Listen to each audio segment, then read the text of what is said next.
Lebanon के वज़ीर ख़ारजा यूसुफ रज़ी का कहना है, अगर मकसद जंग को ख़त्म करना और अपने इलाके वापस हासिल करना हो तो इजराइल से मुज़ाकरात करने में कोई शर्म नहीं।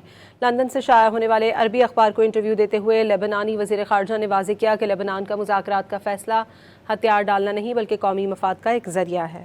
लेबनान के वज़ीर ख़ारजा यूसुफ रज़ी का कहना है, अगर मकसद जंग को ख़त्म करना और अपने इलाके वापस हासिल करना हो तो इजराइल से मुज़ाकरात करने में कोई शर्म नहीं।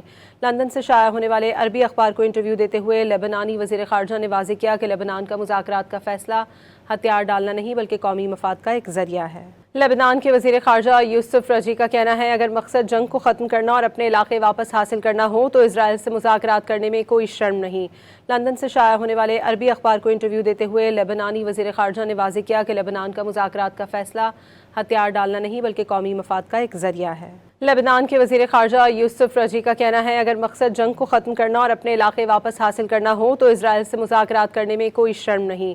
लंदन से शाया होने वाले अरबी अखबार को इंटरव्यू देते हुए लेबनानी वज़ीर ख़ारजा ने वाज़ेह किया कि लेबनान का मुज़ाकरात का फ़ैसला हथियार डालना नहीं बल्कि कौमी मफाद का एक ज़रिया है।